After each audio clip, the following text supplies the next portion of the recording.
You're listening to PetLifeRadio.com.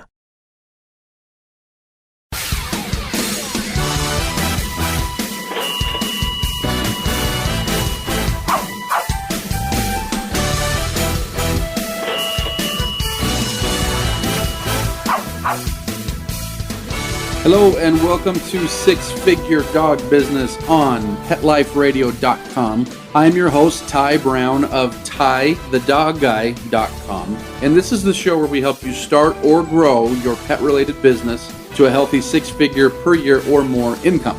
Now today, I'm excited to bring to you the story of how I was able to, in 1 year, add 57% to my revenue, hundreds of thousands of dollars to my business, and do it in a way using a low-tech, easy-to-employ, cheap method that just about anyone can do. Sound like a fair promise to give you? Cool. All right, well, stay right with us. I'm going to tell you exactly how I did it.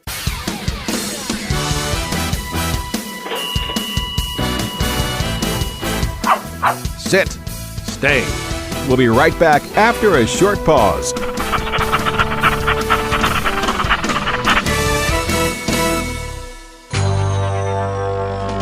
It's DesignerPetSweaters.com. Hand-knitted designer sweaters for your precious pup or cool cat. Beautiful couture patterns for your pets, including custom-knitted formal wear, casual wear, yachting, and even sports-themed. Many designer pet sweaters include feathered tammy hats, top hats, and a lot of sparkle. Each sweater includes leg loops, front paw sleeves, and leash opening. Visit DesignerPetSweaters.com to order your four-legged fashions today. Your pets will stay warm for the winter and be runway ready. Large or small, we fit them all. DesignerPetSweaters.com.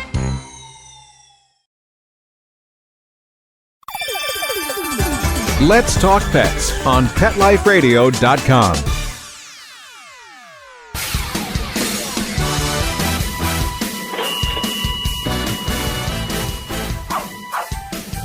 Okay, we're back, and I want to tell you a little bit of a story about how I was able to, like I said in the intro, grow my business by 57% in 1 year, add hundreds of thousands of dollars worth of revenue using a low-tech, cheap, easy-to-employ method. This is something I did about 3 years ago. About 3 years ago or so. So up until that point, I had been operating what I would consider a successful dog training business. You know, we didn't have a location, and so it was just two trainers, and we had an administrative assistant, and we had another trainer that would kind of help from time to time a little bit. So we were a 3-person, sometimes 4-person company. So not huge, but by dog training standards, you know, we were a good size. We did hundreds of thousands of dollars a year in revenue, and business was good. You know, it provided a good living for us. But we were also a little bit stagnant. And so we decided that we needed a location, a physical location where we could take in more dogs for board and train, that we could do more training in the winter with an indoor location,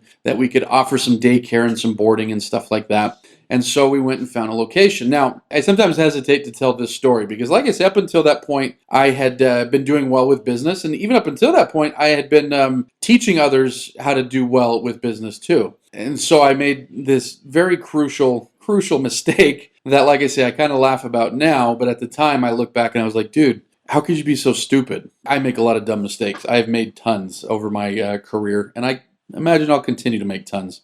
But here was the mistake. So I remember it was January that we signed the lease, and we didn't have a whole lot of cash, and so we had to get in the building quick. So we made some improvements, and February 1st we opened. Now, again, we were bootstrapping everything because it's not like we had this huge loan or any big reserves to fall back on. We had just, we were a successful company, but, no huge amounts of money sitting there for us to hire a ton of new staff. And so here we are, February 1st. We open up the location. We still have the same amount of people. I upped the hours of that 4th trainer, so we turned her into full-time. But I'm sitting there in the building, February 1st. We had sent out an email, hey, we're offering daycare now. We got a couple dogs in for daycare. And looking around, and I'm saying, oh, shoot. All right, this building is a few $1,000s a month. All right, we got new utilities. All right, well, we're giving her a bunch more hours. All right, soon we're going to have to hire more people. Shoot.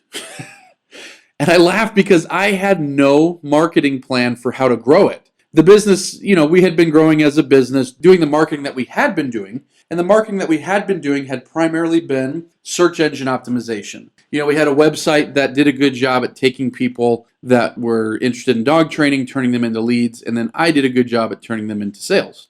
And so here I am February 1st realizing, shoot, nothing just changed as far as our marketing, but our bills have gone up and will be going up more here shortly. We're in trouble. I literally had spent months trying to find the location, trying to work deals with the landlord, trying to figure out zoning with the city. Like, getting into the building was a headache and a nightmare of unbelievable, proportions. And nowhere in there did I figure out a marketing plan that said, okay, once we're in there, here's how we get more clients. Stupid, I know. And so, recognizing that we needed to change something, probably February 2nd or something like that, I'm like, what do we do? Well, let's start advertising. So I did what a lot of folks do, and I started advertising. And what was the first thing I did? The first thing I did was one of those co-op mailers. I think you know the type. It wasn't Valpak, but it was something similar to that. Something where you pay $500 or something like that, and then your ad, along with a bunch of other ads, goes out to 10,000 homes in the neighborhood. And I was like, that's a good idea. Let people know that we're here. Let me do that. So I did that, and I got nothing, zero, nada. Now, that doesn't make that a bad thing. Looking back, maybe I had the wrong offer. Maybe I needed to do it for a few months and gain some traction. But I didn't have a ton of money to be experimenting around with. And so in any case, that was a bust. So the next thing I tried was a postcard. There's this company that says, hey, we do some great things with postcards, and we do a couple mailings, and it brings in clients. And I said, that sounds like a good idea. Send some postcards, instead of my ad being amongst dozens of ads, let's go ahead and make it the only one. We'll do a postcard. So we did that, and I got a couple calls. I don't think it turned into any sales, so that was kind of a bust. All right, I'm getting desperate now. What are we going to do? So I found this company that what they do, what's the name? I can't even remember the name of the company now, but they say, okay, for X amount of dollars, we'll provide you X amount of leads in your business. And they work with all different types of service type businesses. And so I don't remember, I think I signed up for $1,500 a month, and it was supposed to be something like 70 leads. And guess what? They overperformed. They actually did better than that. I think I was getting 75, 80 leads for the few months that I did it.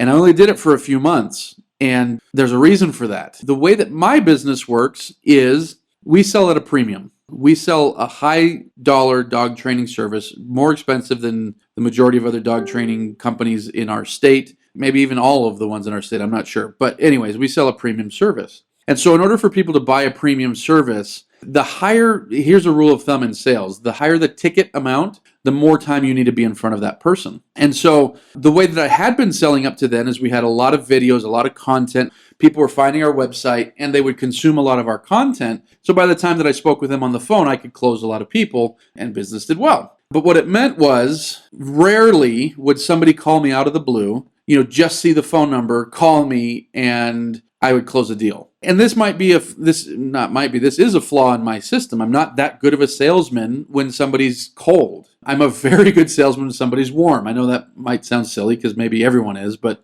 I'm not a good salesman when someone just like, I want dog training, you're a dog trainer. Cool. Tell me about your stuff. Now I can do the job. I've been doing this for over a decade now, and we've grown a big company, so I can sell that way. I'm just not that great at it.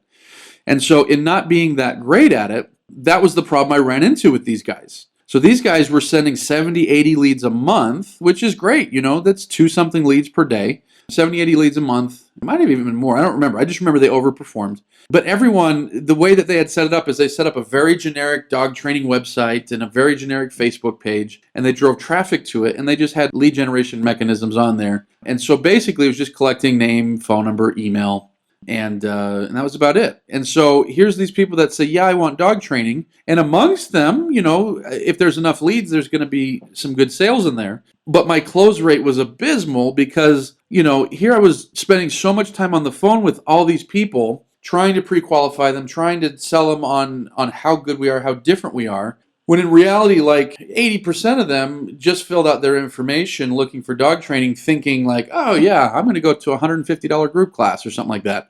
Nowhere near expecting a $1,500 private course or $2,500 boot camp course or something like that. None of them were expecting. I shouldn't say none.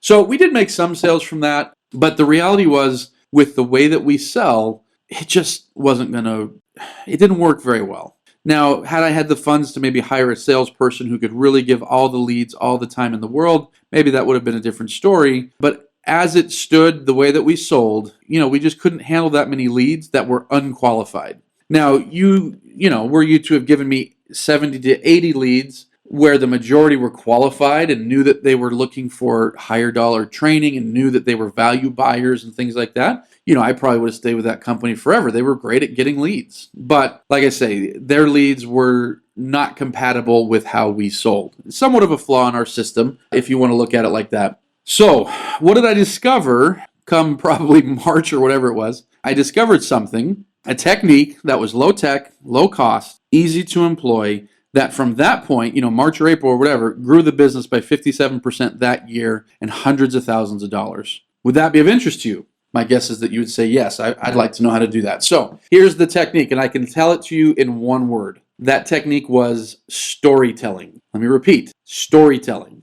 So through telling stories, I was able to grow the business by 57% and hundreds of thousands of dollars in revenue in 1 year, and nothing else, because I didn't do any other advertising or anything that whole year. And from about, like I say, I want to say probably April or so when I started doing this, I grew the business that much. And I want to tell you something that makes me sound even stupider, because I'm just now realizing that that's what it was. Because I'm actually writing a book on storytelling. I'm writing a book on this process, and I realize I grew the business we grew the business.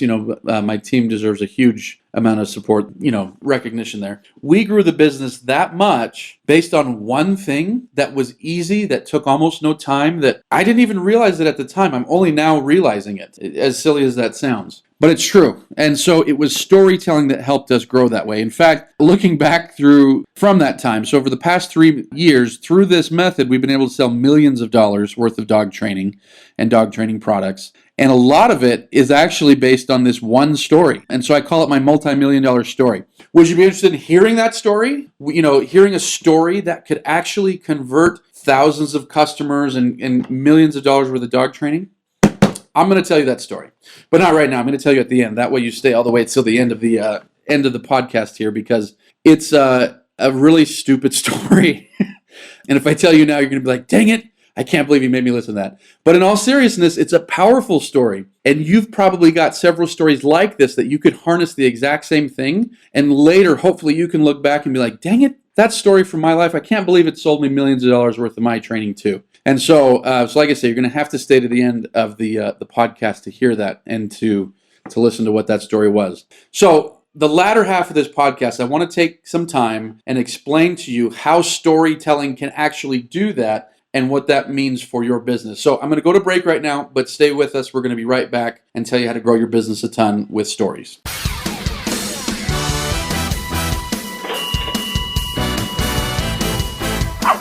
Sit. Stay. We'll be right back after a short pause.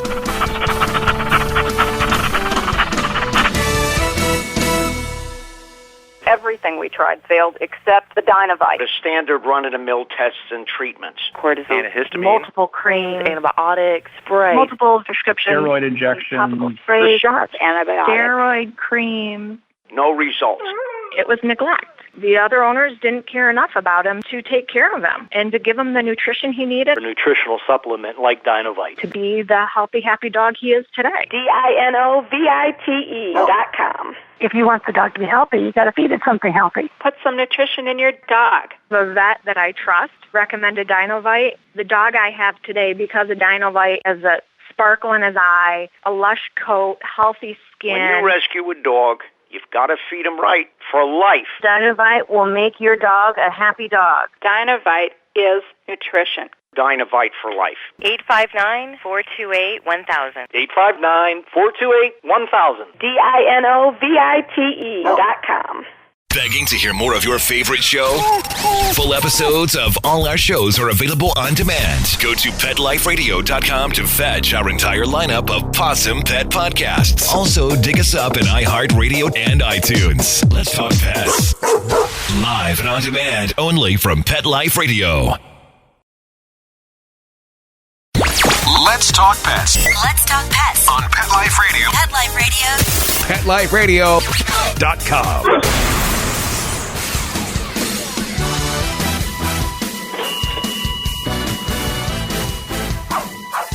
Okay, we're back, and like I was talking about before, I'm only now realizing, because I'm starting to consult with other businesses based on storytelling. I'm actually starting to write for a website about storytelling. I'm writing a book about storytelling, and it's only over the past couple months here that I've realized what the power of storytelling. Now, it was something that I've been doing for the past few years, but it's only over the past few months that I'm like knocking myself upside the head, realizing, oh my gosh, Brown, you're an idiot. Why didn't you realize this earlier? You could have been doing a better job with this, and you could have, made more sales and things like that. So I want to tell you the nuts and bolts, the ins and outs of how you can use stories to grow your business. And like I promised in the very beginning, this is low tech, this is easy, anybody can do this, and it's cheap. And so if you can hear this and not do it because you're saying, oh, it's too hard, or it's too expensive, or too this or whatever, then I got no words for you, because this is about as easy as it gets as far as growing a business. So here's a strategy. First things first is you have to have an email list. Now, every person that I consult with, we start getting them an email list. So we sign them up with MailChimp, or we sign them up with aweber.com,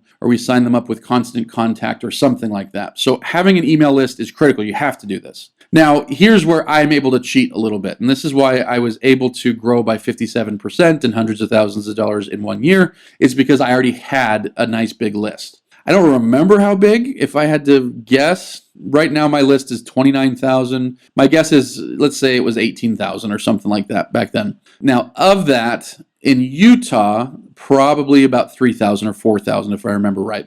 So anyways, I had a fairly good sized list of Utah dog owners, 3,000 to 4,000.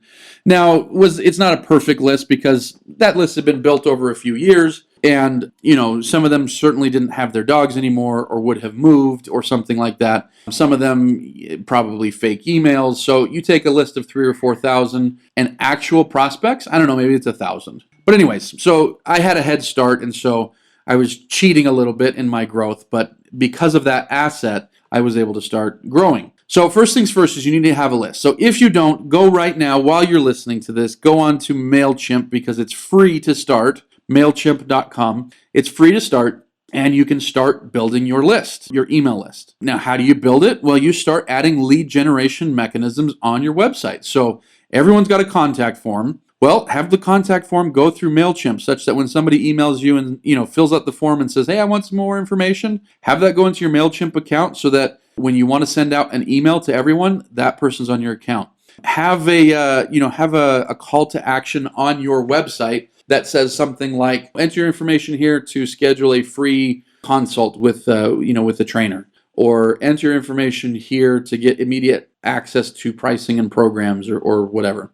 Start building lead generation mechanisms. So I've got numerous across my website. On the footer, I've got sign up for the newsletter, and we get several signups every day on the newsletter. Granted, I get, thousands of people to my website every month, but even in the footer, I get people signing up for the newsletter. And then on my program pages, hey, enter your information to get access to pricing. And then I'll run special offers on things. Hey, enter your information and get this free report, or, get my book sent out to you, enter your information. So anyways, I'm constantly growing my list through lead generation mechanisms on my various websites and on my, special offers and things like that. So you have to have a list. Now, if you have no list, you might have to go through and kind of curate a list and start building it, because certainly you've had some clients and some prospects. Well, I don't know exactly, every autoresponder company is different, but you can enter those in, and hopefully some of those people will agree to be on your list. So even if you have no list, take every email of every client and every prospect you've ever had, go ahead and enter it in once you have your MailChimp thing, and now you've got the beginnings of a list. Now, once you have your list, here's what I do. At first, I was sending weekly emails. Right now, I'm sending bi-weekly. So 2 times a week, I'm sending emails to everyone on my list. So right now, I've got 29,000 people on my list, so I'm sending 60,000. So right now, I'm sending about 250,000 emails every month. That's a lot. Well, for me, it's a lot. And that's in addition to other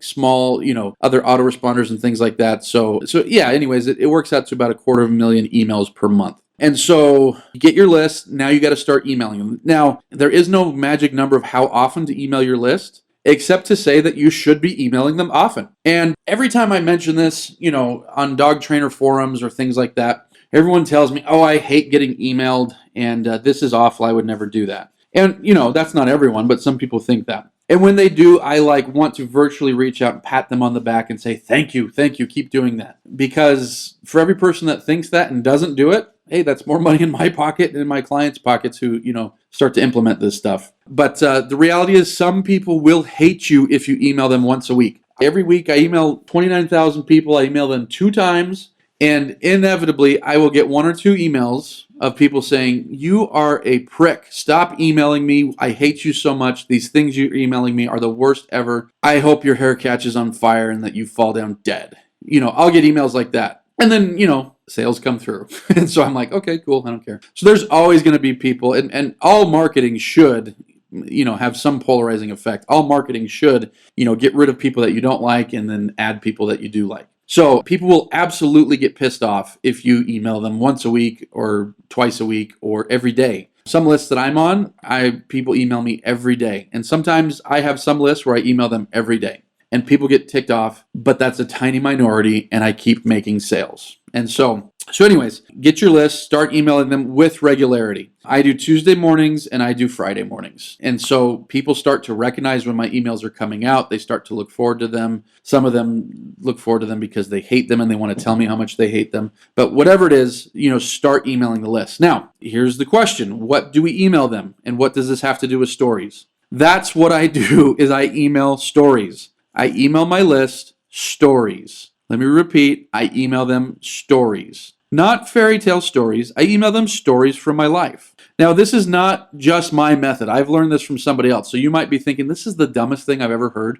Well, it may be the dumbest thing you've ever heard, and I'm not the only one teaching it. There's lots of people way smarter than me that also teach this method that I've learned from. But I email them stories. In fact, like I say, here in a second, or here in a minute or in a few minutes when I finish up this podcast, I'm going to tell you that one story that sold me millions of dollars worth of training, and you're going to be like, son of a gun, this guy. I can't believe he hustled me into listening to this. So anyways, I email these stories, and they're just stories from my life. And so it might be a story from my childhood, and and I started out, hey guys, make sure you read to the bottom of the email because I got a cool offer for you. But first, let me tell you this story about this one time when I was driving to Mexico. Or, hey guys, make sure you read down to the bottom of the email because I've got a really cool offer. I'm giving away a free book. But hey, let me tell you this story about this one time when, I was at a soccer game when I was 12 years old. And I will literally tell that story and then I'll relate it to dog training. And here's the thing. Any story in your life, and I'm talking any story that's poignant, sad, happy, funny,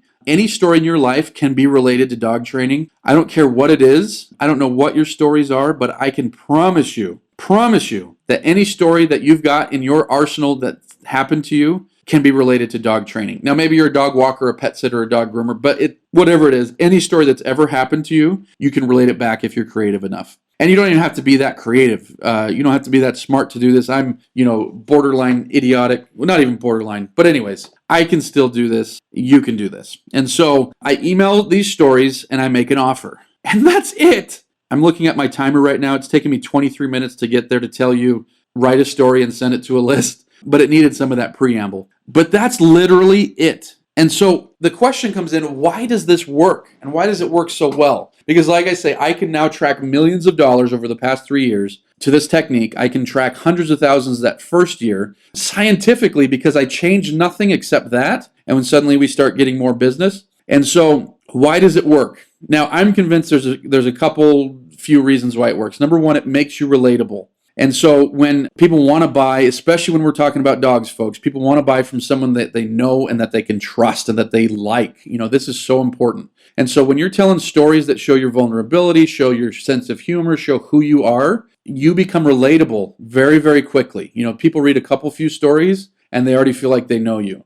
And every day when I talk with potential clients, they're like, oh, dude, that story you said about that was so funny. Yeah, I totally got that. And it's now the major reason why people buy. And it's one of the major reasons why selling is so easy. So much of our sales now happen like through an order taker. They call our office and they sign up and almost every day my office manager's like, oh, sold another boot camp today. I'm like, they didn't need to talk to me? No, they signed up. And because they already know me. They already know me through the stories, and it's amazing that stories can do that. So being relatable is one reason that stories are so important. The second reason stories are so important, well, not necessarily stories, but because I do it every week and now twice a week, I'm in front of those people a lot. And one of the general rules of thumb in selling is you will sell more if you offer more. And so if you're in front of your prospect more, you will probably win versus the company that's in front of your prospect less. And you will win against the other alternative because right now, your customers have competition in mind. It's either your competitors or do nothing. And that's always a big, big draw for a lot of people. Well, if I do nothing, I save all this money and I don't have all this work of training my dog or bringing my dog to the groomer or whatever. And so even if you think that you're way better than your competitors or you live somewhere where there's no competitors, you always have competition in that they can do nothing. But when you're in front of them more and more and more, it reminds them to do something about it. And so relatability is huge, but being in front of your potential clients more is huge too. The more offers you make, remember that, the more offers you make, the bigger the chance that somebody's going to accept it. You ever meet one of these guys? I knew a few of these guys when I was younger that they would like literally ask out every girl. And you know what? Like I can think of a couple of these guys that, were not attractive. Not that I'm one to talk, but were not attractive dudes that, didn't have like the best personality, but they just played a numbers game and they would ask out every girl and they would see pretty girls and ask them out. And people would tell them, I know you know somebody like this. People would tell them, dude, that girl's out of your league. And maybe it was, but they would keep asking and they would keep asking, politely. I'm not talking about dudes that are like stalking women. I'm talking about dudes that just see pretty girls or anybody and like, hey, I'm a cool guy. Let's go on a date. And I knew guys like that. And that's what this method is. It's saying, hey, let me just be in front of you. Now, again, it's going to repel some people and they're going to back away, but that's totally fine. And so frequency is huge, but also frequency with your clients. So I don't just email my prospects twice a week. I email my clients twice a week. And so I stay in front of them. And so referrals have shot through the roof in the past 3 years since we started doing this, to where we can grow very predictably with referrals, because not only do we sell them, because think about it, the average person, they like their dog trainer or their dog walker or their pet sitter or whatever, but they see them for a short period and then that part of their life is over. And maybe some people really love you and they're going to always give referrals, but the majority of people like you, enjoyed working with you and your company, but it's not like you're at the top of mind and they're always thinking to refer you. But if you stay in front of them forever because you constantly send them emails, you stand much better chance of having them refer you to their friends. And it's easier. They can forward the email to their friend. Hey, this is this was our trainer. Here's the latest email he sent me. And like I say, your closing rate will go up. Your referrals will go up if you do this. And so simple as that. Once you get some momentum, you've got to get some people on your list. But obviously, like I say, you just got to get started in order to do that. So like I say, this is low tech.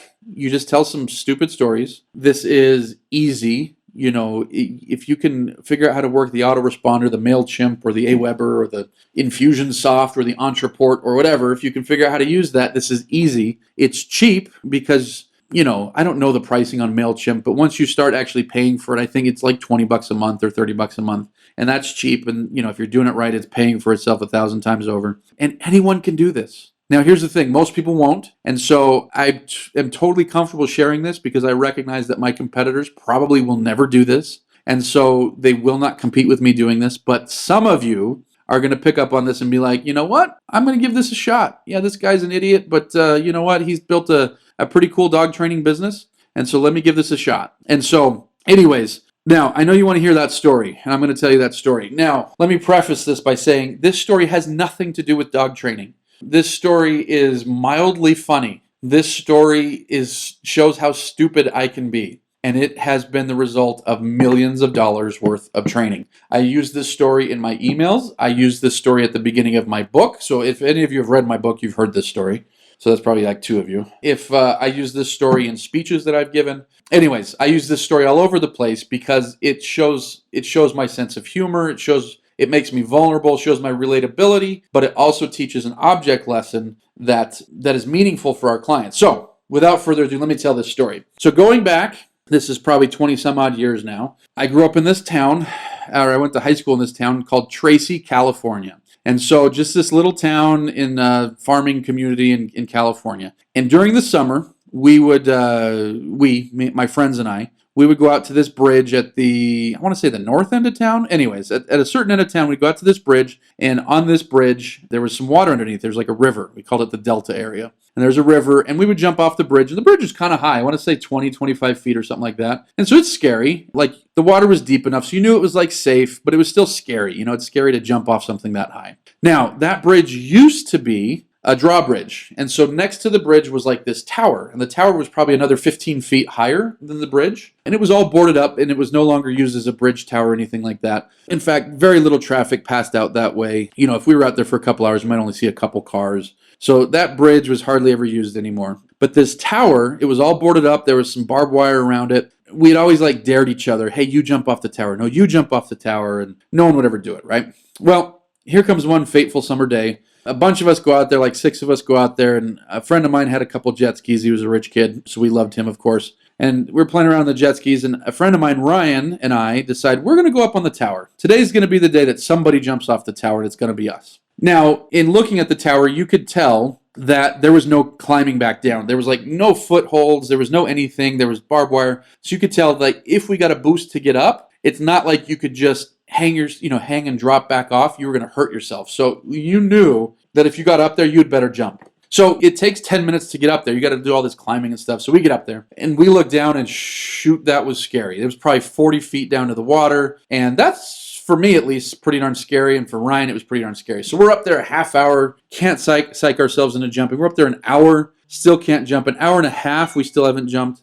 We're up there like I say, an hour and a half probably. And our friends are down below because it's dusk now. And they're like, dude, we're leaving. We're leaving in 5 minutes. You guys better get down from there. And Ryan are like, cannot psych ourselves up to do it. Because it's not like one of these things that we can say, oh, get to the side. You just pushed me off. We couldn't even do that because the way it was shaped, the way it was located, you had to leap off. Otherwise, you were going to hit the ground. So anyways, you had to take a running leap to actually do this. So we're freaking out because we're not supposed to be up there in the first place, and so the option here is our friends leave us, go back to town, call the fire department. And Tracy at the time, and still is, but at the time was this small little town. We're totally going to end up in the newspaper if that happens. And the newspaper comes to my house, and my parents read it every day. So anyways, we do not like that as an option. We do not like the option of jumping either, so we just don't know what to do. And finally, our friends are we're up there 2 hours, and our friends are like, all right, we're out of here. And so between this rock and a hard place, this little light bulb goes off in my head, ding, ding, ding.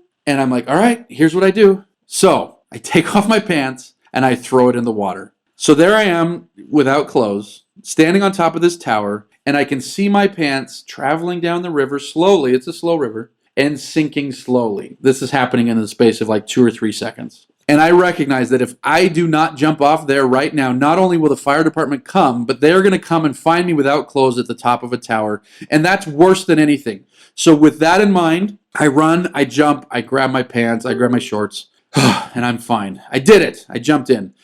3 seconds later, plop, there goes Ryan's shorts, and he comes jumping in too. So anyways, I warned you guys, this is a dumb story. But why is it powerful? Because like I say, it's funny. When I write it, when I tell it, it's kind of funny. It's fun. The idea of someone standing up there with no pants is humorous and things like that, right? But so it's funny for starters. But I can easily relate that to anything. So when I'm talking, when this isn't an email going out to dog owners, I'm like, look, you've been here before. You've been where you don't know what to do with your dog. You've got this bad behavior.